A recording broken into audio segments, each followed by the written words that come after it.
Because I want black men to know that they should be out here trying to get their money. You see Biden drop that bag yesterday? Yeah. He dropped 30 mil on the city. Ooh, look at us. Now, where's the money going to go? Who knows? We'll get into that. We'll definitely get into that. Let me write that down and make sure that we get into that. Where's the 3 million? 30 million. 30 million. 32 to be exact. 32 mil. I seen it. Traffic was backed up and everything. All over.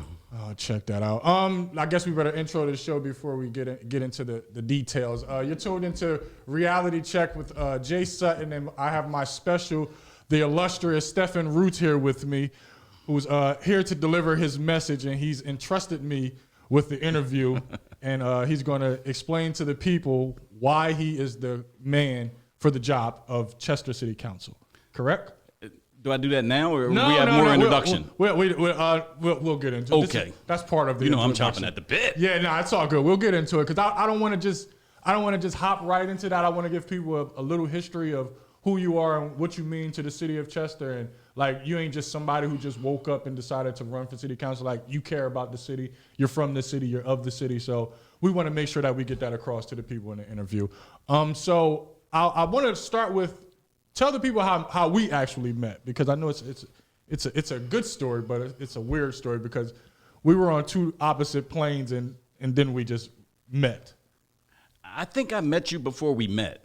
Okay, explain that. I was listening to you. Oh yes. Yeah. So you were on WDNR, the FM star. Yeah, over at Widener. And I love the show. Yeah. And I said, I was doing the paper at the time, the Chester Spotlight. Yeah. I said, that's the dude I want to go spotlight. Okay. And that's what I remember. Now, that's been about a dozen years ago, so my memory might not be that sharp. How did we meet? That was exactly how we met. Okay. That was exactly how I remember we met. the day. It was hot. Yeah, it was very hot. And I dropped into the studio, and you looked at me all strange and stuff. Like who is this dude? Yeah, I didn't know who you were. But it was a pleasure of meeting you, and we'll actually get into to that later on into the interview. I want to make sure, like I said, we get out there who you are actually. Where did you actually grow up in the city of Chester? 602 Norris Street. Norris Street. So right at they call it Norris Park. Yeah. Right across from the LV.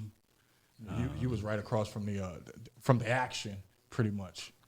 Yeah. A lot of action, but it was right there, but it wasn't right there. It was right there, but it wasn't right there. See, we played tag football in the street, but when we played the LV, we could play tackle because they had grass. Yes. But between the grass, there was that walkway to your front door. That's how I wasn't a Bennett. So it was an honor system that if you were going to tackle somebody, you had to pull them off and bring them on the grass. Those are the good days. But not everybody was honorable. Yeah. So if you slam somebody on the cement, then the fight would start and everybody would rumble. So we preferred to play tag because we never had that issue. Okay, rough touch. It's later turned into rough touch, I'm sure. Tag was passing all around, that whole thing. What's that? I forgot when you rugby. Throw it. Yeah, rugby. It's the same style. game. Yeah, the absolute same game. But we call it fumble. What the heck did we? Rough house or something. We called it all types of things, which it wasn't.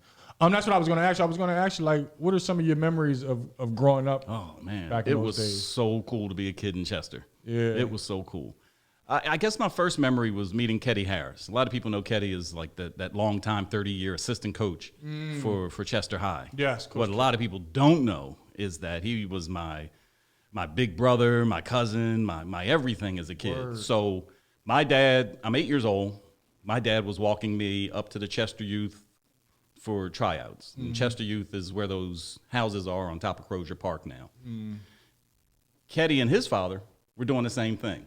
We literally intersected in the alleyway. Destin. The fathers knew each other. We introduced, they introduced us. Ketty's like 3 years older than me. From that day on, we became best friends. He became my coach from day one. Wow. And he taught me that I was an athlete. I had no idea. Okay. So he took me out and we played football, baseball, and basketball. Fast forward, man, I was like a beast in Biddy League and in Chester Youth baseball. Get out of here. Oh, yeah. I mean, 30 points a night in Biddy. CYO, I went to Immaculate Heart, 6th, 7th, and 8th grade. Me too. Shout out to IHM. IHM was it. All-Star, just won a Biddy League national championship when I was 11. Should have won when I was 12, but I didn't have any help. I think we all have a story of where we should have won something. Yeah. Should have been Mr. Biddy, but I didn't have any help. Yeah. But, those were good old times. Did you play for Chester High?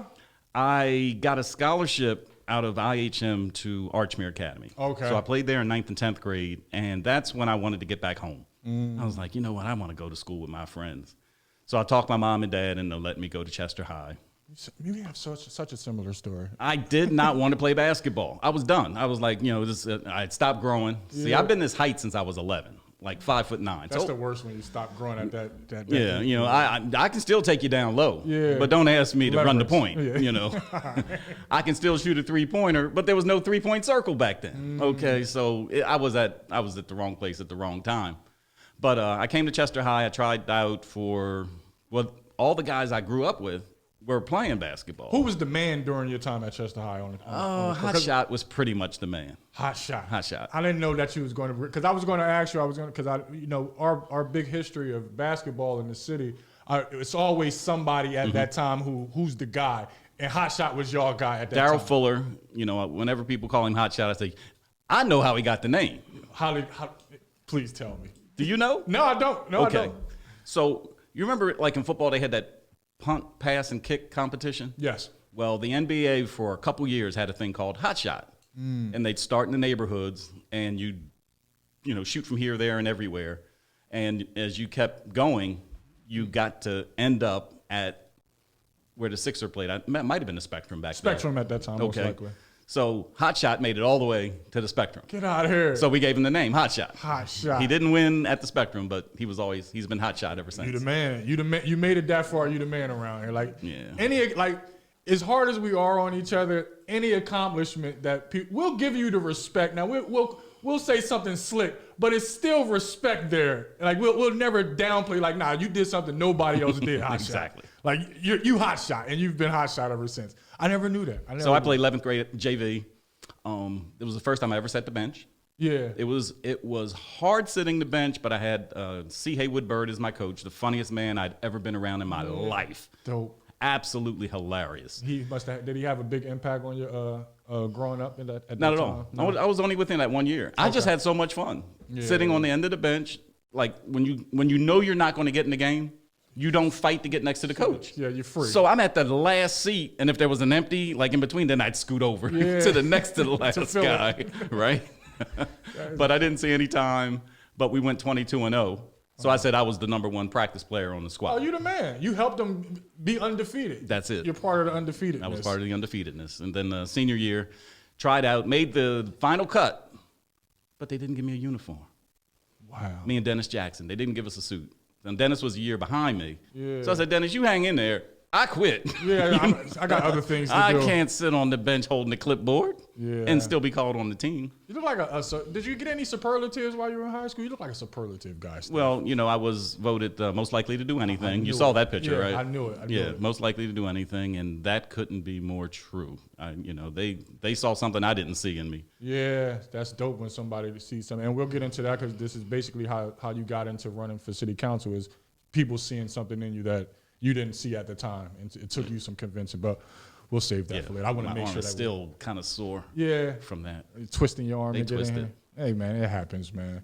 Can you describe like Chester during your high school years compared to Chester now, if you could make that comparison? Chester was changing in our high school years. I must say, Chester High was still like academic. I mean, they still had a college prep that put people in college. Yeah. Okay. I was lucky enough there was still some what's it called? Where you fix stuff and fix cars and. I never had the result to that, but I know exactly what you're talking about. What the heck is it? What's it called, JP? What the? When you go to the class and all you're doing is putting stuff together, cooking and putting stuff together and. What? Vocational school. There you go. See, somebody had to know. He probably went through it. Yeah, you was part of it. You pop popcorn during class. I know you. So go ahead. I'm sorry. So as far as school was concerned, there was still a band. There was a lot of school pride. Yeah. When you had a basketball game, it would sell out. That type of stuff you don't see now. there was still recreation out on the streets. I mean, we partied and didn't have any problems. Yeah. You know, there wasn't the type of violence that we have here. We still saw fights. I wasn't a fighter. I'd run from a fight. Yeah. A lot of fist fights, some knives. But, you know, when you see kids now, you know, all of them know somebody who's got shot or who's gotten killed. None of that was going on back then. But one thing that is interesting, and it kind of relates to the campaign and what I'm about, is that nobody had asthma. Okay. No such thing as asthma. No such thing as asthma back in the day. Nobody had a puffer, you know. That's interesting. And now everybody has one. Yeah. So what's changed between, you know, the 60s and 70s and now? There's this big monster out on the waterfront that's spewing some dirty stuff in the air. Yeah, it was a lot cleaner back then, basically. You could breathe. Yeah.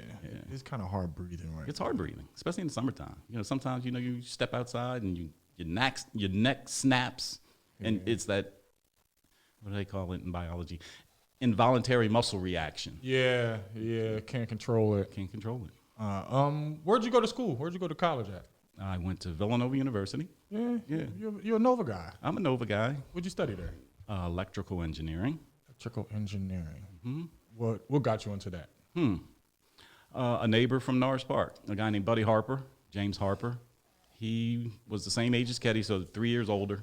But because I was so tall, I hung out with those guys that were 3 years older. So I always looked like them. He went to Widener for engineering. So I said, if Buddy can do it, I can do it. Okay. So I went to Villanova. You know, at the time, everybody thinks of Villanova now as a basketball school, but back then it was still a big track school. Yeah. They had some good basketball years, but when I was a senior, that's when those three freshmen came in that won the championship in '85, like 3 years after I graduated. Ed Pinkney and Gary McLean and Dwayne McLean. That's the team that beat Georgetown. So you were on campus with those guys? I was in class with those guys. They're still... Were they dumb jocks? No. They weren't dumb jocks. There weren't any dumb jocks out there. No, that's a good thing. My freshman year, Howie Long was still on campus. He was on the football team. Yeah. Oh, Howie. You rub shoulders with a lot. Steph, I'm learning so much about this. Is so interesting to me. Like I had no clue about none of these things. There's a guy named Sidney Marie. He was one of the first 4-minute milers. Okay. Yeah, from South Africa. He was a fabulous guy to get to know. I got a lot of great connects from Villanova. Yeah, South Africans are pretty good guys, and I met my South African, one of my guys, African Steve, in college, and it's something about when you make a connection with those types of people. It betters you in some type of way because you're understanding where they come from, and they'll let you know, and then in reverse, you're explaining to them where you come from. So it's just the mixing of the cultures is really good with that. Well, the story I'll never forget, he's sitting in my dorm room and we're talking about that very thing. Like, what's South Africa? Yeah. You know, first of all, what is South Africa? Yeah. Is it the south side of Africa? I mean, we didn't know. And I just remember him telling the story that he was told that in America, the streets were paved with gold. So when he flew into America for the first time and he came down on the tarmac, he was like, this is not gold. Where's the gold? This is blacktop. Yeah, where's the gold? Where is the gold? What did you wind up doing after graduating Villanova? Went to work for Philadelphia Gas Works. So I did that for a couple years. Jumped out of there pretty quick because, you know, life was good back then. If you had a good resume, engineering degree from a top college, and was black, oh, you was getting hired. Yeah. So I jumped from there to IBM for a couple years. Then I realized I don't like IBM. So I went back to Philadelphia Gas Works. Yeah. Did that for 8 years. Then went out to Denver for a couple years. Then went to New York for a couple years. Yeah. And then landed back in Chester. So it's been one of those kind of full circle moments. Full circle moments. And is that when you started your public service, or were you always into public service? When I came back to Chester, I didn't have any money. I didn't have a job. I didn't have any status. I didn't. All I had was my parents to lean on. Okay. You know, and they kind of got me through the really rough time. And it was starting all over again. So I did get a job at the Daily Times. They fired me after 10 months. Why was that? There was a few reasons. There was a few reasons. And I can't say that I wasn't part of the blame. Yeah. But I wasn't a big part of the blame. But what it was I was really at the start of the newspaper industry just taking that dive. Oh, okay. I was really at the beginning of that cycle. I didn't see it at that time. Yeah. You know, what I saw at that time is, y'all fired the wrong brother. Yeah. So I told him, I says, well, you know what? I've learned enough that I'm going to start my own paper. So that was 2004. So in 2006, I finally got the nerve up and a few dollars together and put that first paper out on the street. Chester Matters. No, it was Chester Spotlight Chester back then. Spotlight at that Chester time. Spotlight, Okay. yeah. That's what I was going to ask you. Like, what brought you in? But you just told me. Yeah, because, that was because it. of losing a job at Yeah, turning lemons. How do you say it? Lemons Turning into lemonade. Yeah. That's pretty much how I wound up doing the radio show over at Widener myself, because I was doing the internship with Power 99, and for whatever reason, I wasn't offered a job after the internship. But then later, I realized that was to my doing, because I wasn't taking the correct initiative to further that. And I always, in the back of my head, all I could hear was, it's going to take so many years to do promotions before you actually get on air. And I'm just like, yo, I'm ready to get on air now. Ignorant at the time. And that's why I wound up doing the radio show over at Widener and things like that. One of my problems was I had a bum-ass car at that time. And I was in advertising, and I had to bring the ads back. Yeah. And I'm breaking down on the Conchester. I'm breaking down all over Delaware County. Yeah. They're like, we needed this back in 2. I said, I need a tow truck now. That is crazy. So that was kind of the end of it for me. Yeah. Speaking of the Chester Spotlight, I always wondered, like, what made you decide to come and do a story on me? Like, because I can honestly say you're the only person in this city who's acknowledged anything that I've done around here. And, you know, I've been doing things a very long time. And you're the only person to acknowledge anything that I do. So you've always been dear to me in that respect. Like that, I'll always give you that respect, because you picked me out. Like you seeked me out to come and talk to me and do a story. Like what made you decide that? Like, well, you know, when I'm doing a paper, one of the things I have to do is fill the damn pages. Yeah. You know, so I need content. Yeah. And people would always ask me, like, you're going to run out of stuff. Where are you going to find stuff? I was like, I'm home. I'm in Chester. I know people. Yeah. I can constantly put stuff in this paper. So, you know, as time goes on, you kind of run out of your friends and family and people that you know. But I was listening to you. Yeah. And I thought your approach was refreshing. It was unique. It was intelligent.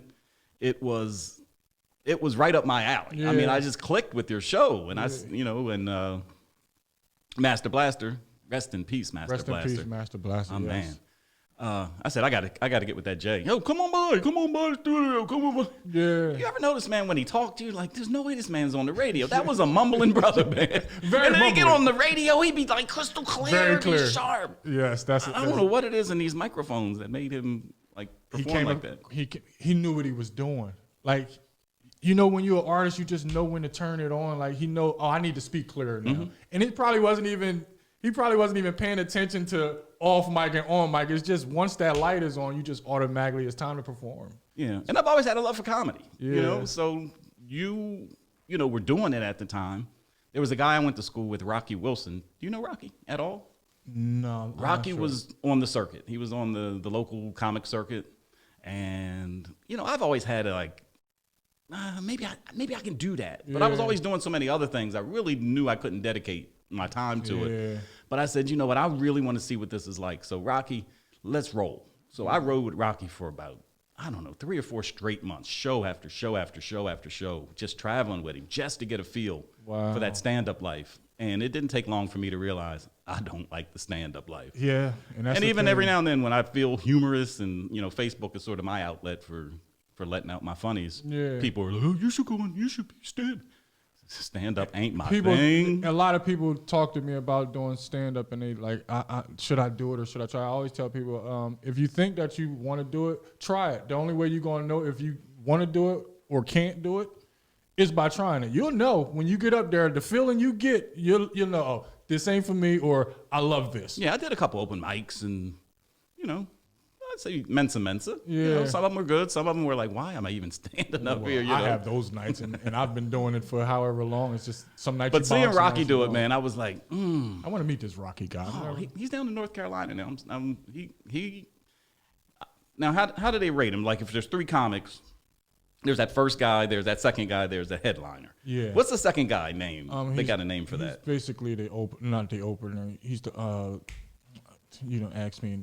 Opener. He's just an opener. Okay, Yeah, but he could never get to that like headliner level. Yeah. You know, but it was always cool. The one thing that I learned from him though is that he's performing the same show every time. You know, the same set every time, and I didn't realize that was the life of most comics. It's like music. It's this is the routine.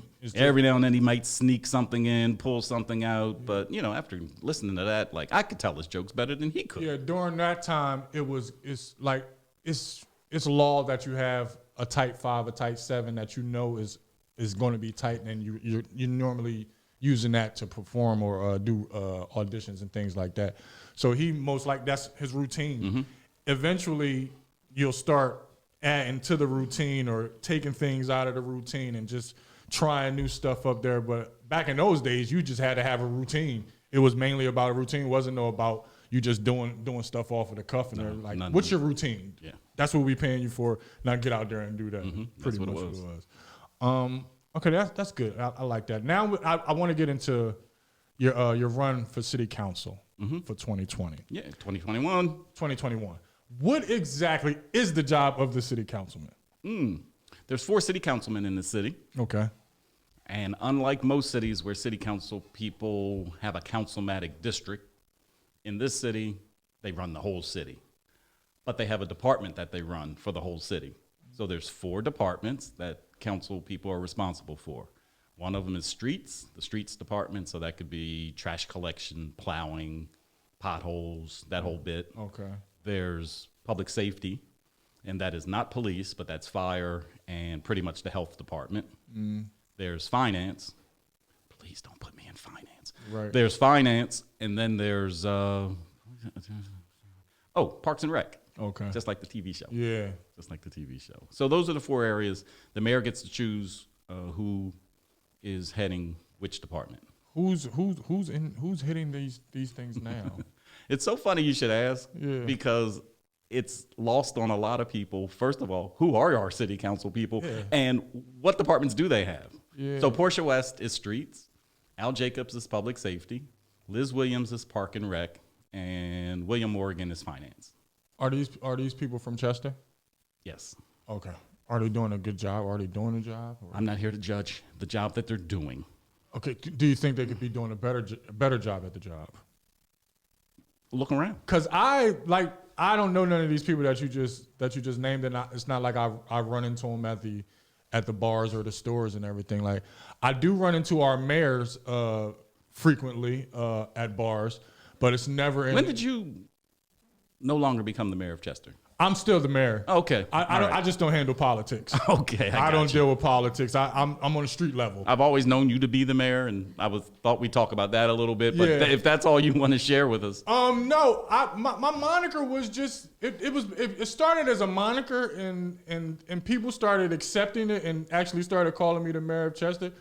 I think it's probably because I've always voiced my opinion in any way that I could. As long as somebody has ears to hear, I'll definitely. See, that's where we connect, because that's what I do. That's my whole platform in the blog mostly now, but paper. It's opinion. Yeah. I don't do hard news. I don't chase ambulances. You rarely ever see me do an interview. Yeah. It's just I see a topic and I'm going to give you my opinion. I'm going to applaud you if you're doing great. I'm going to ride you if you're doing bad. Yeah. I'm going to give you a suggestion if I have one, but it's all about opinion. Yeah. I read somewhere that it took some convincing for you to actually run for office. Like several people had to actually twist your arm to do some convincing. Yeah, I wasn't. Why did it take so much? If you look around our city, the people who are in politics now are career politicians. Yes. They pretty much knew a long time ago that this is the life that they wanted. Sometimes you wonder, is this all they can do? Be in the political world. And there's nothing wrong with that if that's the career you want to follow. Yeah. That has never been a career I wanted to follow. But somebody came to me and just said, look, it was almost like in sports, you got a sports scout. They see you shooting jump shots and say, this dude got a heck of a shot, or he got a heck of a head, or he can run, pretty fast. Yeah. They were like, look, you've been the Chester community journalist for 16 years. You've covered every topic coming out of City Hall, the school district, stuff on the streets. Yeah. People know you. You have an opinion. Nobody's more knowledgeable of the stuff that's going on. your background is impeccable. You know, you're a city guy. You're born and raised here. Yeah. You graduated from Chester High School. You played basketball. And baseball. You know basketball, man. That's you play basketball. You know what? Yeah, you got to pass. You got to pass. And then, like, my life in corporate world is unmatched around here. I mean, I've run into some people and have done some things and have traveled, and all that experience and all those jobs. You know, when you put them all together, it just makes me uniquely qualified to be a politician if I want to. Yeah. So after kind of like listening, I tell the story that they were hitting me up so hard with it. I said, you know what? Let me take myself out of myself and sit over there. Yeah. Talk to that dude sitting there. I'm going to sit over there and listen. Okay. And see if it makes sense to me. Yeah, because that's what I was going to ask. Like, how did that make you feel, knowing that people believed in you that much, and to even tell you or suggest that you should run? Like, how did that make you feel? And like, I want to know how does that feel? It wasn't so much a feeling as much as it was, can I get the job done? Oh, that was your question. That was my question. I mean, if I'm in that position, can I make a difference, or what difference can I make? And fortunately, this dressing down that I got, came about maybe a year ago. So it's given me some time to digest, to see that, you know what, I can make a difference. There are some things that I can change. There's some things that I can do. And more importantly, there's just so many connections and people that I know and associated with that I can finally engage for the purpose of making a better Chester. Right now, they're just friends or associates or, people that I interact with maybe at a convention or, follow up on, some meeting we might have had or somebody I've worked with. You're not really hands-on with the actual being able to change at that time. You wanted to get on the side of being able to change. What do you mean? You just said that you're always interacting with these people at certain functions and everything. On that aspect, is that the reason why you decided to get on this side? Because your ideas and opinions on what was going on and you couldn't do anything about it? No. That's not it at all. Okay. What I'm saying is, these people I consider great resources to help me get the things done that need to get done. Yeah. Okay. But just to have them as friends and associates and convention mates and those kind of things has been cool all of my life. It's like you and I, the relationship that we have with each other is cool. Yeah. But if I were to have an event as a city council person, you know who I'm hiring. Yeah. Because I told you, if the blog had a comedian, you'd be the the comedian's blog. Yeah. If I need a doctor, if I need a businessman, if I need a architect, if I need somebody who's an expert in just about any field, I can just go to my Rolodex and give them that call. That's one of the things that makes me unique as well, because what I see in city government right now is a very close-knit team of people that really don't reach out beyond their inner circle. Yeah. They keep that circle really tight. I was always wondering, like, it's a very loyal group of people that run city government right now, and I have a few things about that. They're very they keep things amongst themselves. Yeah. Which is cool, but I don't think they bring enough talent, enough experience, enough vision, enough creative thinking, to the table. And they don't get out and touch the people enough. Like they're not touching nobody. Like that's a whole different thing. Yeah. That's a whole different thing. And it leaves us stagnant. It just leaves, like, we can't get forward in this city because we're so stagnant on these old ways. When you are a career politician, you kind of get stuck in your ways. You kind of do things the same ways over and over and over again. And unless you infuse some new blood, or unless you curate some new blood, train some new blood, you're going to get the same thing year after year after year. It becomes stagnant. It becomes stale. You don't even see how things are not progressing, because as far as you're concerned, this is the way we work. This is the way we do things. Yeah. So it's my campaign is all about, it's a time for change. When I was out here getting petitions, we talked to a lot. I talked to a lot of people, and I can't tell you how many people, once they realized what I was about, as far as just wanting to get on the ballot. Yeah. Not even knowing a full platform. They were just like, hallelujah, it's time for a change. Yeah. So that just became our slogan. Like, well, you're easy sell though, Steph. Like you're easy sell. I don't know, man, because I are. might be an easy sell if I'm in your face. Yeah. But I had other people with petitions out on the street. Yeah. And they were like, well, they know your name, but they don't quite know you. Yeah, that's the thing. But once you started getting out there and being amongst the people more and they got a chance to interact with you, you're an easy sell. Well, that starts today. Today was the day I got on the ballot officially. Okay. Oh. Officially. So How this about is that? like, yeah, we should have some kind of like, this is a where's the celebration. applause thing? Applause, He got applause button over there. I had no clue. Yeah, there we go. So that's like a monumental thing. Like all this leading up to, like today was it. So it's just ironic that we would be talking today because God's just timing, about, man. an hour ago, Yeah. I learned that you're officially on the ballot. So there's 3 people running for city council. There's the 2 incumbents. That would be Al Jacobs and Portia West. Okay. And me. So when you go vote on May 18th in the primary, you will see the first name will be Al Jacobs. The second name, and the only one you're going to vote for, is Stefan Roots. Yes. And then the third name is Portia West. Now, you get to select 2. You really only need to pick me Yeah. if you're about change. Or we could pick you twice. You could pick me. Put 2 checks next to it. I wonder if you could do that. You probably could. It would. They'll only count 1, but you can do 2 just to, just to jazz it up. But it's sort of like, what was it? What was that group back in the day? Black Sheep. Yeah. You can get with this, Or or you can get with that. Yeah. In this case, you can kind of get with both. But do you want both of the old ones? Or do you want Need some to new put a little blood. flavor in there? You need something new. A little spice. Somebody who knows, because you've been writing about politics in the city or things that have been going on since you said what 2006. 2006, yeah. Any scandal that just blew your mind that a lot of people may not know about? Because a lot of people don't know about these scandals that go on behind scenes. Let me tell you this. The most scandalous of things that I've heard, I haven't written about. Wow. Okay. And people, I've been accused of anytime I write about Chester, it's sour grapes, it's bad news. I'm like, well, I'm actually getting that from the paper, or I'm actually getting this from reputable sources because I'm not a reporter, because I'm not getting the firsthand report. I'm usually getting it from a Daily Times, from an Enquirer. What I do is I dissect that story for you. Newspapers are difficult to read.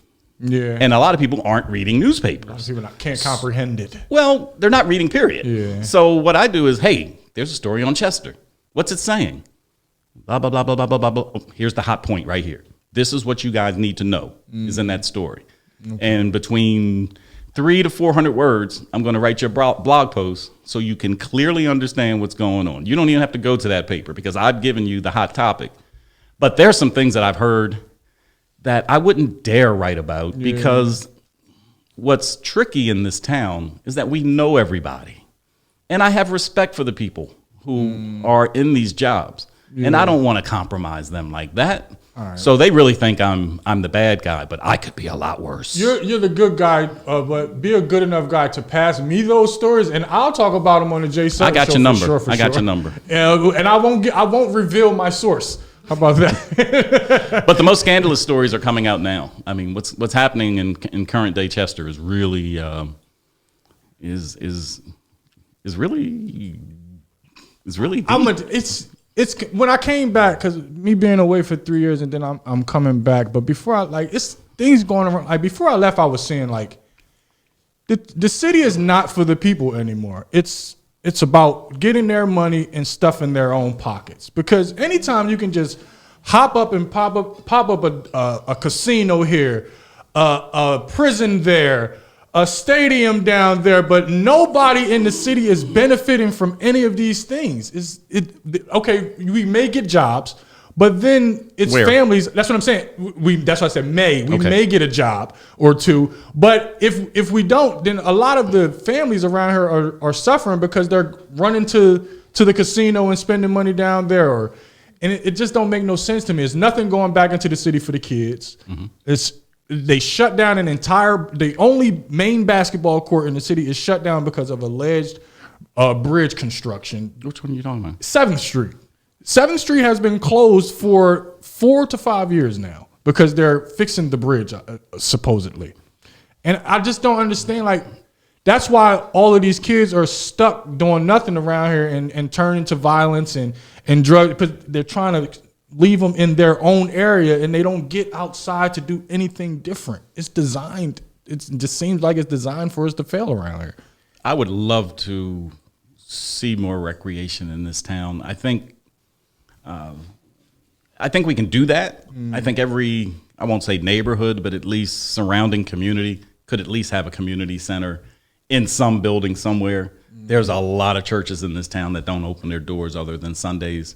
There's a lot of, daycares that after the kids go home at 6 or 7, with the right incentive, might be able to open their doors for homework help or, checkers, chess, that kind of thing. Just something. We don't even have a YMCA anymore right now. Yeah. The Boys and Girls Club is an example of a great organization that works with kids, but we need another one or on the other side of town. Like, because let's be real. People from far west, kids from far west are not coming to the east side because of whatever reasons. Yeah. And it's mainly because you don't feel safe outside of your own neighborhood because of the lack of policing in the city of Chester. But I wanted to touch on, like, is it the party's responsibility? Like, is it Republicans in charge or the Democrats in charge? Because I was reading somewhere where since the beginning of time, it's been said that Chester's been for sale, like, by anybody, like whoever was in charge. Like old Mayor John McClure, who back in the day who took over for his father or whatever, who did 18 months for vice and rum running, then got off on that, then wound up trying to sell Chester Waterworks behind the scenes for $250. Like, it's always seemed to be for sale, but it's never for the people. Why is that? Is it like, I don't understand why that is. Stump the Schwab. I won't say I'm stumped, but machine politics is real. Yeah. And it's still in place. And I want to be your council person. And I mean that in the sense that I want you to know that I want to be that person that you can pick up the phone and talk to. Mm-hmm. I want to hear from you. One thing I learned from Michael Nutter, former mayor of Philadelphia, he was interviewed one time and he just broke out the interview and says, do you know who's on the top of the Philadelphia organizational chart? So of course you'd say the mayor.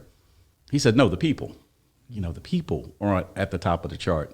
And it goes to your point. I mean, people just seem to be left out in this whole, structure of governance, and it's hitting the young men the most. When I'm out here talking to people, young men are absolutely the group that's clocked out the most. They don't want anything to do with government. Because it's what our government has showed us is, it feels like they just don't care, like, for the people. But by the same token, they haven't had the experience of knowing what local government could do for them either. Yeah, and that's where I want to be, like, that guy. Yeah, I want to show you. Now, again, I think it's kind of sweet to be coming in as a city council person because I will have a department that I'm responsible for. Yeah. And it's either going to be streets or public safety. Which and they're pretty similar. Which would I prefer? I kind of think about that.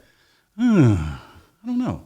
I like the public safety part because I like the health bureau. I think that needs a lot of help. Okay. Especially with this coronavirus going on and with all this, like I said, childhood asthma. We have every health malady that anybody can have because we're in this environmentally racist city. We've got all this industry spewing all this stuff. It's hard to get even data on how sick are our people. So those are some of the things we need to straighten out. We don't even have enough family doctors in this town. We got Salts as our dentist. Yeah. And a few little clinics. Pull your tooth out for you. You just go to Salts if you want to get a tooth. But listen, I go to Salts and they do a good job with me because they're those old school dentists that have retired from private practice. So they don't mess up, but they got the oldest chairs and equipment and X-ray machines. Still pliers to pull out a tooth in the bag. He's like, I don't want my wisdom tooth pulled with a plier. I still go there. I still rock with Salts. Anything Chester, I try to support. Yeah, that's awesome. Why is it the Chester, like, Widener like owns Chester. It seems like reverts back to my point of Chester being for sale. It feels like Widener is they just allow Widener just to buy up every goddamn thing, and they don't care about nobody outside of Widener because it's extra policing around Widener along with their security, and then right around the corner from Widener it's all types of shooting going on. Why aren't you policing both? Police? This is my post. Why does Widener get so much attention from the city of Chester and it's not given to the residents? Widener is its own entity. Yeah. Kids are paying $40,000, $50,000, $60,000 a year to go there, so they should feel protected. They should feel safe. It's a beautiful campus. There's no bigger plot of land in Chester that's better taken care of. Yeah. Okay? Yeah. I think Chester has failed Widener more than Widener is a scourge on Chester. And I say that to say that if I'm a student at Widener University, I shouldn't be afraid to step off my campus. I shouldn't have to have all my recreation, all my food, all my entertainment within the campus environs. There should be some businesses that I could feel comfortable hanging out in the city of Chester. There's college kids like to drink beer, believe it or not. Oh yeah, a whole lot of beer. And there's a lot of bars in this city. And they don't go to any. But I don't see a lot of bars inviting Widener students in. I don't think businesses are turning away anybody's money. So maybe they're not. I don't know. Are you saying that maybe they're not promoting to the Wideners? Why not have a college night? I mean, just straight up, we're having college night. Widener got vans. Makes sense. Come on down. You can. But the point I'm trying to make is our city hasn't been real accommodating to the Widener family. Let's say. I know it's a hard fit, but yes, you have to also look at it like this. Cities thrive when they call them eds and meds. Yeah. A university and a hospital in a little town like Chester is what grows. Look at West Philly. You got the University of Pennsylvania and Drexel, and you got the hospital system. Temple right in the middle of North Philadelphia. There's no reason why the businesses that support colleges, the housing that support college students, hasn't built up what surrounds Widener. So I don't get mad at Widener. You make a good point. I don't get mad at Widener. I do get mad, of the many years they're told their students, don't you go across that bridge. Yeah. Don't you go across that bridge. But then again, what's over that bridge for you to go to? Nothing is. I remember being out in Chicago, like when I was a gas guy. They sent us out to Chicago for this highfalutin natural gas class, right? Sweet hotel, everything's nice. You go to the Illinois Institute of Technology. It was right on the edge of the bad part of Chicago. And there was 2 black guys in the class, me and this guy from Oklahoma. And the teacher, first day, don't go across, I don't know if it was 35th Street or 100, whatever street it was. Don't you guys go out. And it sounded just like what, you would hear at Widener. Me and my man Sam couldn't wait to go across that street because we saw barbecue. Yeah. We saw barbecue across the street. Yeah. And Sam, should we go? Damn real we're going. Yeah, we're going. But, when you look at Widener, there's really nothing for those kids to do. And I think it's kind of a shame. They could have a greater experience as college students if Chester was a little more inviting. I think we'll invite them. We'll invite them. I think it more so Widener is telling these students to not do, maybe Widener. Well, why wouldn't they? Why wouldn't they? Because everything ain't bad around here. No, but if I'm a college administrator and I'm all about protecting my investment, which are these kids, I'm not saying anything.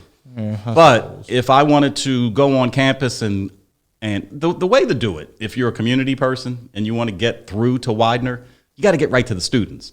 So if I'm a black man and I've got something going on that's black in the city that's safe for a college student, I'm going to the Black Student Union. Yeah. I'm going to the frats. I'm going to the sororities and say, look, y'all, why don't y'all come over? Devin did a pretty good job with it, too. Yeah. He had some events at his theater that attracted, a lot of Widener. That snuck out. Yeah. A lot of Widener students. It happens. Not used to seeing them out there like that. Yeah, but it was fun. We've got to do a better job of coordinating activities between us and the university. It's too valuable of an asset for us to be ignoring, like we've been doing for a long, long time. That's right. You're right about that. And we need more students going to Widener. We need more Chester High School students going to Widener. Why wouldn't you want to go in your own hometown? Why we have a few that we do have a few, and you know why they end up at Widener? It's never these students' first choice. No, it's never. They'll try a Temple, they'll try Lincoln, they'll try this, they'll try that, and then they find out I'm getting a better scholarship, although it costs a lot more. I'm getting a better scholarship from Widener, and then they end up having a good academic experience. Yeah. Widener's a great school. It is. I used to live in Sun Hill, so that was one of the things that influenced me, as well as my mom telling me you going to college. That made me want to go to college. Is going through that campus to go see my friends on the other side, or going to Blessed Catherine Drexel, going to school, and just walking through the college campus. It just felt right, along with a different world. And my mom, boy, you going to college? Boy, you going to college? A different world, huh? Yeah, that really made me. Oh, and that made me. I'm going to a black college. Not only am I going to college, I'm going to a historically black college. That was my main thing. Chester, why so many dollar stores? Why so many dollar stores? I was just riding up Edgemont Avenue. It's a dollar store right next to a dollar store. I said, I love taking pictures. I said, I can get this in one frame. Like, it's weird. Like, you went through building this dollar store, Rite Aid closed down. I'm like, oh, they're going to put something there. And I just ride by and I see another dollar bill on the wall. Like, why? Like, is that designed? Like, it has to be designed to keep us in a poor mind state. Like, if all you see is dollar stores, you're not thinking more than a dollar. One of my first writings before I did, officially become a writer was entitled Holla Dollar. Yeah. Dollar stores aren't bad. I'm out here and right message to me. But when there's so many in that's the thing. It's like 20 on Edgemont alone. Yeah. It's big business in poor neighborhoods. It's big business. That's what I'm saying. Like, do they want us to, like, sometimes I don't know if the people in charge really want us to get out of the mental mind state that we're in, which is poverty. Like some people have rich mind states, but a lot of people, when you don't experience things and read, sometimes you can get influenced by things that you see every day. So if all you're seeing is dollar stores every goddamn, like, what are you thinking? Well, that is where city government gets involved again, because these people have to ask for permission to move into your town. That's what I'm saying. Right. So, I guess what you're saying is, shouldn't city government maybe have a limit to how many of these we can have, or maybe so many in proximity to each other? Maybe so. But by the same token, if that's the only retail coming into your city, are you really going to say no when you need every tax dollar you can get? But we got to think different. We got to think bigger. We've got to be attracting other businesses to the city. That's what you want me to say, and that's what I'm going to say, because that's what needs to be said. Yeah. We can't keep. How many Family, Dollar General, and multiple locations within a 4-mile radius should be within a 10-foot radius should be illegal? But I'm out where I work. I really have a real job, and it's out there in like Glen Mills, Chadds Ford area. There's a dollar store out there, and dollar stores just aren't for poor people. Oh, no, heck no. Those richer people, they love them, man. Those lines are long. Sometimes I go in just for like that dollar soda or that dollar bag of chips, and I see the line, and I'm like, no, not today. So, dollar stores are good business, but when you have a cluster of them in one area, it doesn't make a lot of sense. Yeah. And that's one of the reasons why I want to get in city council, is to understand, why are we making these decisions? How are we making these decisions? So I can give you a better answer next time you ask. Okay. You said somewhere, I read, Chester's government is at a crossroads dealing with structural changes mandated by the state-sanctioned receivership. What are some of the changes that they're facing with that? A lot. When the receiver, I guess when the mayor got the call from the governor to say, yo, man, you're about 6 months to being out of money. We got to send you some help now. we're sending you a receiver. So the receiver had to come down here kind of not totally ignorant of what was going on, because the city has been under state control for a number of years. What's a receiver for the people out there? He's the guy with power. We've been in what's called Act 47 in a recovery mode, where the state has says, you've got some financial issues. We're going to bring a group in to recommend that you do certain things. Mm-hmm. But they're only recommendations. When the receiver comes, it's beyond recommendation. Mm-hmm. The receiver can actually make moves. Okay. And he comes with, a group of people. He has a short time frame to get his job done. But first he has to do a lot of discovery. And I'm starting to sense that the more and more he discovers, the bigger and bigger he sees his job is. Mm-hmm. He's finding a lot of things that many of us kind of assumed was going on, but just didn't have the details. Yeah. So it could be budget related, it could be workforce related, it could be, futures related. Mm. But, his job is to figure all this stuff out and try to put the city on a course that it can keep the lights on, that the people can remain being safe in the city, that the streets can be plowed, that the city employees can continue to receive their pension, that there's a balanced budget every year. So that's kind of what his role is, and he has a lot more power than anyone has ever come in here before.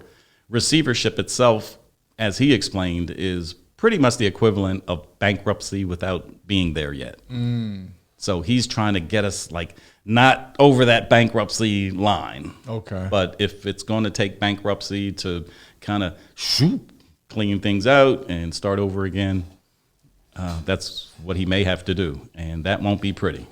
You think it's is there a fiscal responsibility? Anybody with any responsibility for fiscally in office right now, or is everybody in there pretty much in there for the pockets? No, I mean there's real jobs. People have real jobs to count money and account for money and budget for money. What we're learning is they just haven't been making the best decisions with how they manage the money. I mean, you don't have to go any further than to.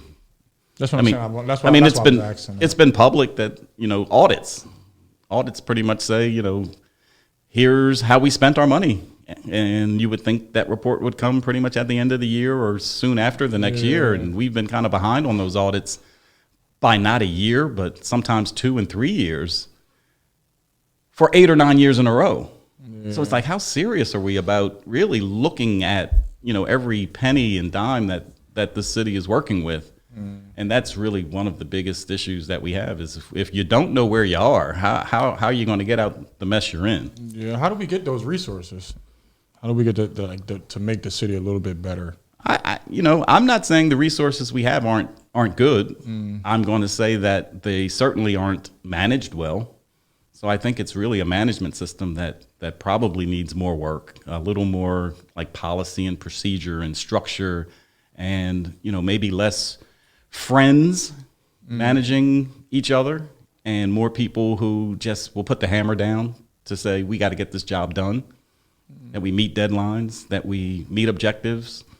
When you get into this again, this loyalty, this friendly, this hand-pick type environment, you subject yourself to a lot of lacks. We got a $50 million budget. You got to treat it like a $50 million business.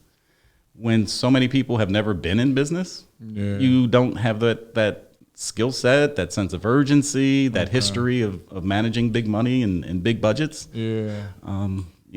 There's a lot to running a government, and the money part is a huge part of it.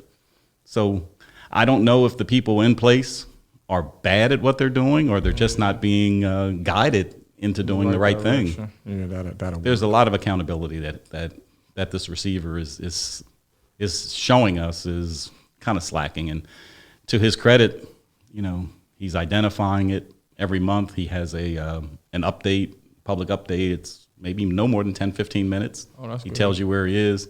there's this judge sitting out in the state that he has to report back to. And Well, that sounds. I think the first week of April is going to be his next recovery plan. So that should be an interesting read. Yeah, I bet. How would you say that your approach will differ from your predecessors? Well, I'm a communicator first and foremost. So that's one of the first things I want to put in place is let people know that you can communicate with me. I'm going to communicate, to you. So that's approach number one. I'm a different type of a thinker, from what I see, going on in city government. I think you touched on it very early that there's a lot of city government that people don't see, So a lot of it is education. Just by going out here, getting petitions, getting people to sign my petition, I can see that a lot of people are not engaged in government very much. They don't understand the process. They don't know, a primary from a general election, in some cases. So it's civics, 101 that we have to, bring back to the table. But, communication is big. Okay, that's enough. When we're looking at the two areas that I can potentially be in, which is public safety and streets, one of my main focuses is beautifying Chester again. And it goes beyond picking up litter. We've got abandoned cars, we've got potholes, we've got busted sidewalks, we've got abandoned buildings. I don't know when last time I seen a street cleaner. There's weeds in the summertime. There's all these things that seem like simple fixes. Yeah. I want to find out why they aren't being done. And if it means tapping into those resources that I talked about earlier that I have, it just may mean bringing people in from the outside to get it done, because we may not just have the talent, the resources, or the money right in-house to get these things done. But it doesn't mean we can't get these things done. We have to think a little differently. What would you say to people who would think that if once you're in office that you won't fall victim to the old loyalties of the old and stick to your plan that you're running on? That's a question that I get very often. I used to get mad when I got that question. Yeah. I used to get mad because I was like, well, why would I want to get in there if they're not letting me in, if they're not endorsing me in the first place? And I'll say that because, when people think of that type of that government, once you're in there, it's just like the people above you or maybe that you're working with, they don't agree with what you're doing because they're stuck in the old ways and don't really want to make change. Yeah, it's I'm beginning to learn that's a question that people will ask, and that's when I have to be prepared to answer. And the answer is pretty simple. I am not in this for the long haul. I am in here to get results, and I'm a numbers guy. I love, measuring things. So I'm constantly measuring myself against myself. A lot of things that are on my website, rootsforchester.com, you'll see, if you will, my entire platform. None of the things on that list that I have needs the cooperation of the rest of city government. These are things I know I can get done. Okay. That's good. Because when you look at city government, some people's only face to city government is a city council meeting that occurs once a month where they vote on resolutions throughout the city. But there's a lot of things that could be done, beside a resolution. So I'm charged with getting everything done that's on my list here. And even if it's incremental changes. But more importantly, we want to bust the door down, let people know that the machine that's in place now, doesn't have to be in place. Yeah. If you are looking to contribute to city government in some way, shape, or form, you should be able to put your hat in the ring and run.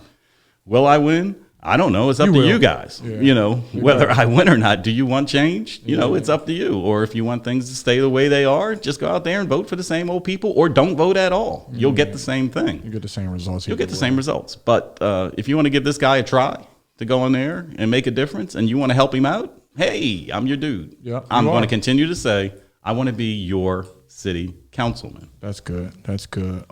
Is there a spot on city council who polices the police? Who polices the police? Because the murder rate around here is just, it's ridiculous. And it seems like now that they have the cameras up around here, it's a less police around, like presence. It's a less of a police presence because they're relying on the cameras. Although they are catching a lot of murders on those cameras, but we want to be in a place where we don't have to worry about that murder because your presence is known in that area. It's not a lot of police in these areas that are high crime areas. Why? I don't understand that. Like, that's what I'm saying. I want to know, is there anybody in city council, like, is there a section in city council who handles that aspect? I guess I didn't really finish when I told you the 4 city council people in their departments. The 5th department is run by the mayor himself. So he's sort of considered a council person. I gotta go talk to the mayor. The mayor runs the police department. I've been trying to sit down with city officials. You're actually my first city official that I'm sitting down with. This is the first show, Jay. No, but this is not my first show. I mean, this is the first show of Reality Check. Yeah, this is the first show of Reality Check. I'm saying that I wanted, like, you saying that I need to speak to the mayor. I didn't know that I needed to speak to the mayor about who's policing the police, because I want to sit down with the mayor and talk to him on how to better. How I'm speaking to you about better in Chester. I want to speak to the mayor about doing that too, because it seems like they be dragging their feet around here. But don't get me started on. We're not here to talk about them. We're not here to talk about them. And he has public what do they call it? Public affairs too. Okay. So he's the one who communicates everything out to the city. All right. That department. All right, I won't put that on you right now. Yeah, please, because. All right, you lucky. But you got a police chief. That. I mean, you got a commissioner, Gretzky. He's our new police commissioner. He's to school with Gretzky. You think he'll sit down with me? Yes, I know he will. All right, I know he will. That I would start there. To tell you the truth. I'm gonna try. Yep. Ain't nothing for me to try. And that's good that you said you went to school with him, because a lot of people don't know he's a Chester guy. Yeah, it was O'Hara, I believe it was. I did a year at O'Hara with Gretzky up there. Before I like how you got out of your schooling in high school and talked to your mom. I talked to my mom to get me out of Cardinal O'Hara after the 9th grade.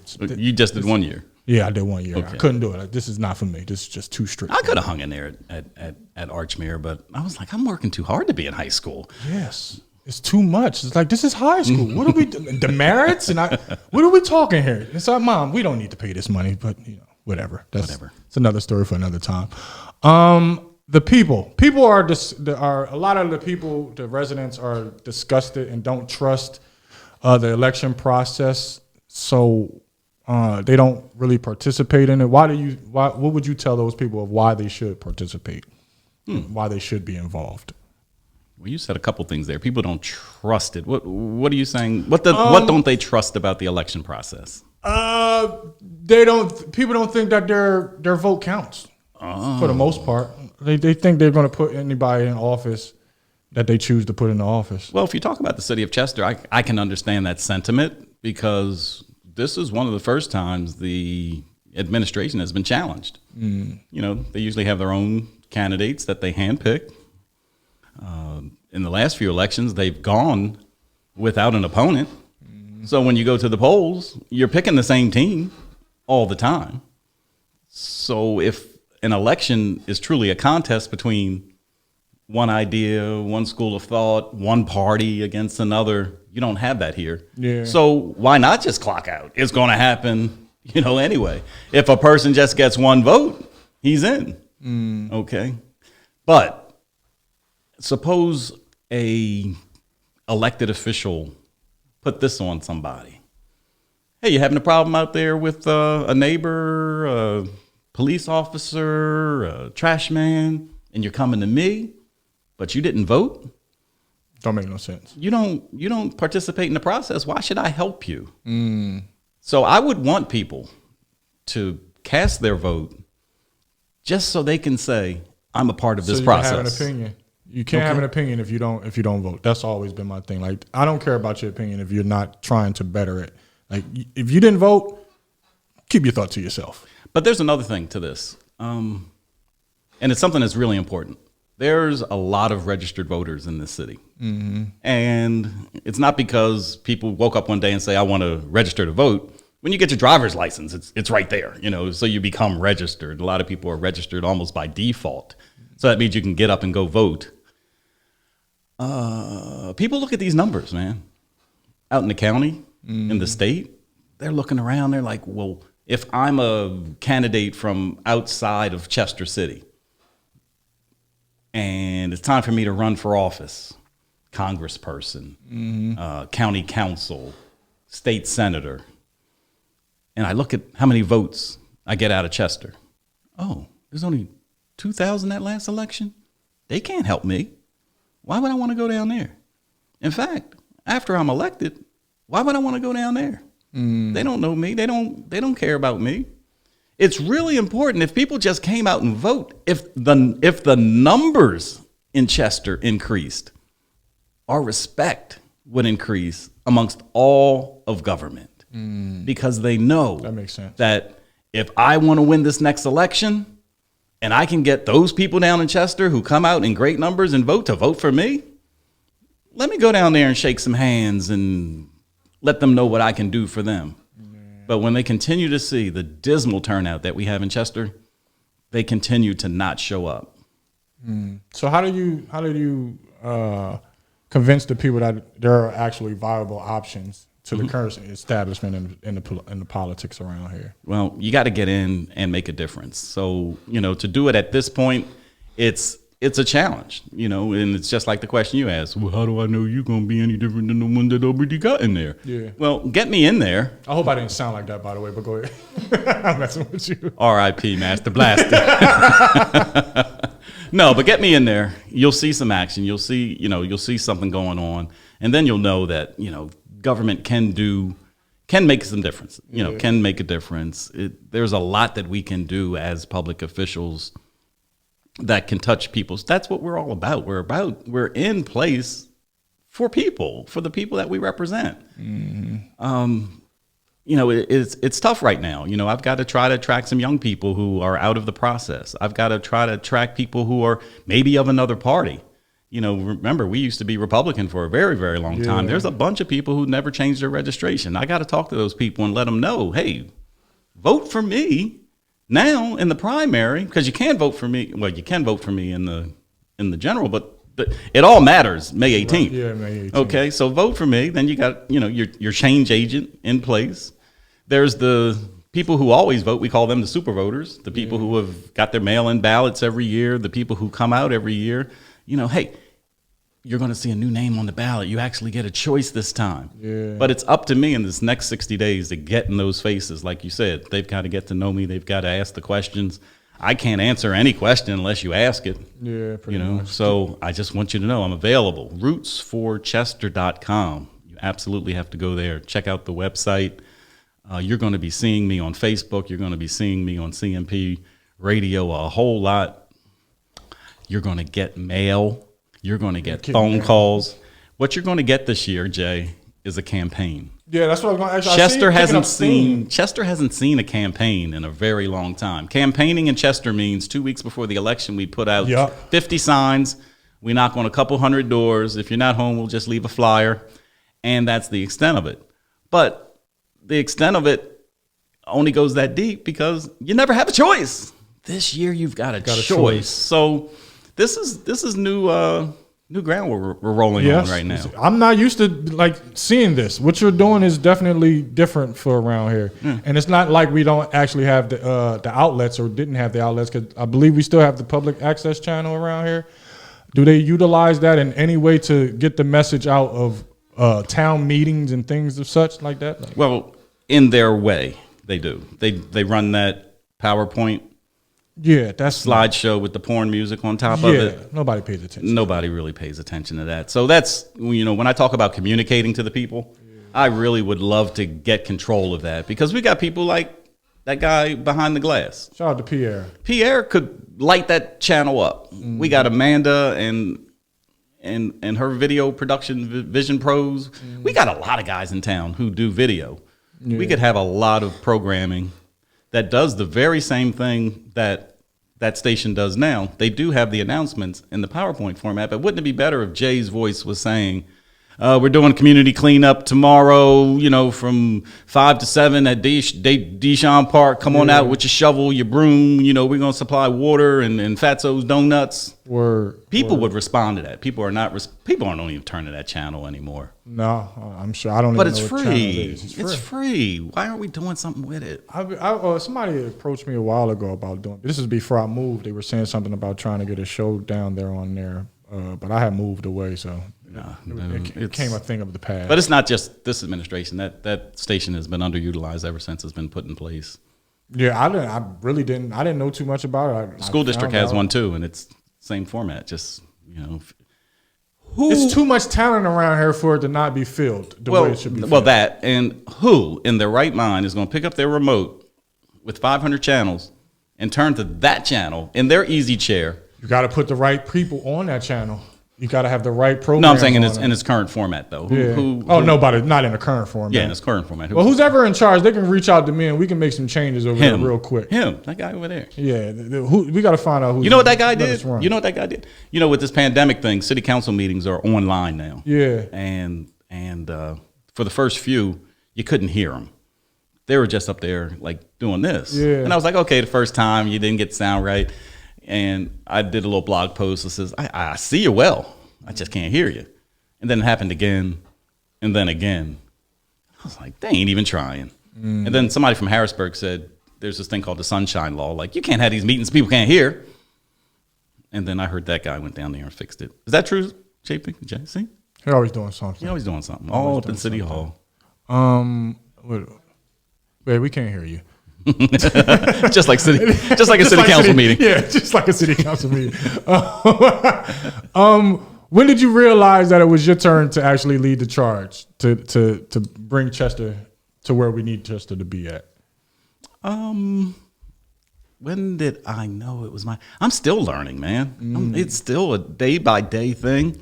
Today was huge though. When I was told I was on the ballot, it kind of took it to a new level. That's deep. It's like this is real. This is real. This is real. And then had an interview right after. This is real. I mean, up to this point, campaigning, dude. We're like putting together this little team of a campaign team, and I'm really proud of the work that they do because they make it easy for me. But I this is my campaign. I'm the candidate here. I got the final say here. You the man.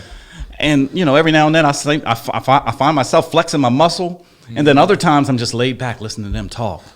And, they're talking about me and what me can do and what they're going to do to make things happen. And then I got to interject myself back in. Like, y'all talking about me. And I got to do this. So it's a in and an out type of thing. But today is all in because today it really tells me that I've got 60 days to make my mark. Up to this point, I didn't know what was going to happen. I went through the motions. I'm learning as I go. But I'm all in right now. So if you ask me this question in 30 days, I'm sure my answer is going to be different. In 60 days on election day, I'm going to be, a totally different guy. Yeah. But right now, it's kind of like day one of just going heads. This is dope. Head on. Listen, Steph, you're on your way. I'm on my way. You got it. Okay. You got it. I'm an old man, so I ain't going to be doing this forever. What I want to do, man, is get in here, identify some other people in this city who never believed that they could make a mark in this city, politically or otherwise. Everybody can't be a politician. Everybody shouldn't want to be a politician. There's not a lot of politician jobs. Politician jobs don't pay well. I got to figure out how I'm going to supplement my income with what I'm being paid there. So, this is not something I'm going to be, getting rich off of. But it's something that I really want to make a mark, leave a legacy, and identify particularly some young people, because we have a brain drain in this town like none other. A guy like you with a college degree, like myself, who's sticking around this town is a rare thing. And who would want to stay around here? Why? I don't have to stay here. You can leave. I don't have to be here. But if I'm here, might as well I'm going to make a difference. Might as well help. Before we get out of there, what's your message? Like, what do you want to get through to the people? Basically, it's time for a change. I want everybody to know it's time for a change, and we can beautify our city. When I say I want to hear from people, what I want to hear from you is, I'm going to ask you the question, brother. Okay. All right. Tell me one thing in your mind right now that would make this city more beautiful. One thing that you'd like to see changed out here. More of a police presence. Okay, so you're looking at like an improved safe, like the city would be more beautiful to you if it had an image of just safety. Yes, that and safety, and just the old days when the people knew the police and the police would walking the streets and talking to neighbors while they were sitting on their steps, and like I haven't seen that in a long time. And it's time that we get back to that, because that'll bring more of the older generation to feel safe to sit out on their porch, because a lot of the older generation don't sit on their porches because they don't feel safe, because there's no police presence anywhere. So I think that would definitely help beautify us up a little bit more. Okay. I like that, because that's something I really hope you can get Commissioner Gretzky on, to talk to. I know they've got manpower issues, just keeping enough people on for a shift is challenging enough. But, they all drive cars and you don't, see them. The other issue we have that's so different than when I was a kid was that a lot of the police were from the community. Yeah. So you knew them and their families, and now all those guys are retired. Yes. Even guys I went to school with are retired now, because, it's one of those jobs that you could do 20 years and retire pretty sweetly, start another career. So we do have a new group of police in this town that aren't from this community. I know it's really important for them to connect, to the community, and for the community to feel as though they can pick up the phone and call the police. I don't have a relationship with the police right now. Yeah. I look forward to getting in city council and understanding, just how this whole police thing works, and help, connect the community in a safe way, particularly if I'm, that public safety guy, although fire would be the major responsibility. When I think of public safety and Department of Health, I got to think of all that. Yeah. But it's going to be a challenge, but it's going to be fun, man. I'm really looking forward to it. People will answer my phone, I think, when I'm a city council people, or right now people don't answer my phone. I do. Every time you call, I'm right there online. Yeah, but there's a lot of things that, there's a lot of things that I do in the town that people don't see. Yeah. It's like I'm on a lot of boards around town: Chester Education Foundation, Boys and Girls Club. I got this really sweet authority that I'm on. You probably don't even know about. Like Harrah's over there. They do this internet gambling. 1% of that money goes out to the county, and I'm on the board that gets to give it away. Get out of here. Yeah, so we're going to be bringing some money to Chester. What else do I do? The arts thing, like Chester Made and all this stuff, storytelling and art. And sometimes I can't even keep up with myself. Delaware County Historical Society. Yeah. So there's a lot of things. Tell the people. People need to know that, like how in tune you are around here to trust you. Like, the thing is, man, when you see me a lot out on these streets, I got a camera around my neck. I'm taking pictures. Yes. Well, one thing I learned early on is that nobody takes photographs of the photographer. No, never. Okay, so I'm rarely in front of the camera. So a lot of people say they don't see me. Chester's pretty well known for its popularity, politics. Yeah. And I'm not that real popular type of guy that's like in the flossing on Facebook all the time. I'm pretty quiet and laid back. And some of that is going to have to change in the next 60 days for sure. Yes. But for the most part, man, my body of work is pretty rich. If you guys really want to read my stuff, go to chesterblog.com. Go straight there. Don't go on Facebook. Facebook only gives you a small snippet of the stuff that I put out. Say that website again. So chesterblog.com. I made it real easy. Yeah. It redirects to somewhere else. But I do about 3,000 blog posts a year. So if you haven't read a year's worth of blog posts, you're already behind. Okay. But, we cover everything from Chester High sports to what's going on in City Hall. There's a big story breaking tomorrow from the school district, so make sure you check me out tomorrow. It's not even my writing. It's going to be in the Daily Times. We got issues. People definitely got to tap into that. Before I ask you my last question. There's more? Yeah, we're done. But it's one more question. You're going to love the question, and then we'll close up. I just wanted to thank you for entrusting me with this. Look, man, I've been looking forward to this. Yeah. You put me off for a week. Yeah. You said, not next week, the following week. Because I wanted to make sure it was right. I don't like rushing into things. See, but I was afraid you was going to do too much research because I know how you do. Yeah. Well, I said, he's got too much time to prepare. Yeah. Now, I got just enough information to where we can get your message across to the people. But always, man, always a pleasure sitting down with you and talking to you because, like I said, you're one of my favorite people around here. And you are the same for me. So I thank you, and congratulations, and you're gonna win. You're gonna win. Wait a minute. What? We got swag. Ooh, yeah. Look out for mask. You know what I'm saying? We have Stefan Roots masks that are on the streets. Make sure you support that. Yeah, we got the merch, we got T-shirts, we got masks, we're going to have all that kind of stuff. But it's really about the presence. Roots for Chester is not just Stefan Roots for Chester, is we're putting down roots. Oh, I knew where you was going. I knew what you was putting down. Yeah, we putting down roots. So even when I'm long gone, we're charting a new course for the city. Tell the people tell the people who Stefan Roots is. I always like to ask my people, who is He is born and raised here in Chester, went to schools in Chester and outside of Chester. He is a businessman. He's a family man.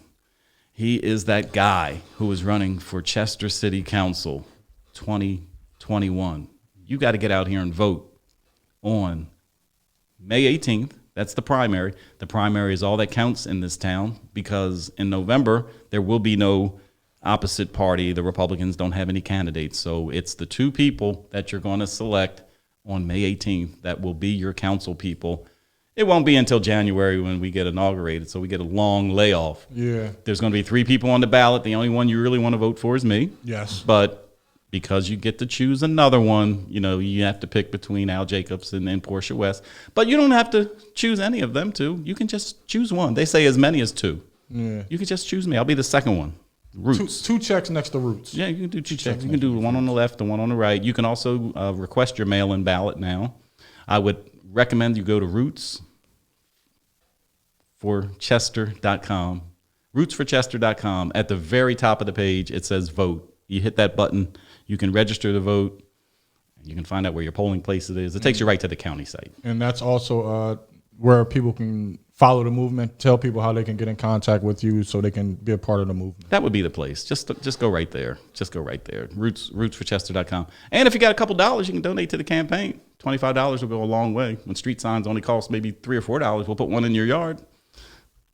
Sounds good. You want one in your yard? Sure. Okay, we'll get one up there. Sure, why not? JP needs a sign right here in the stadium. I mean the station.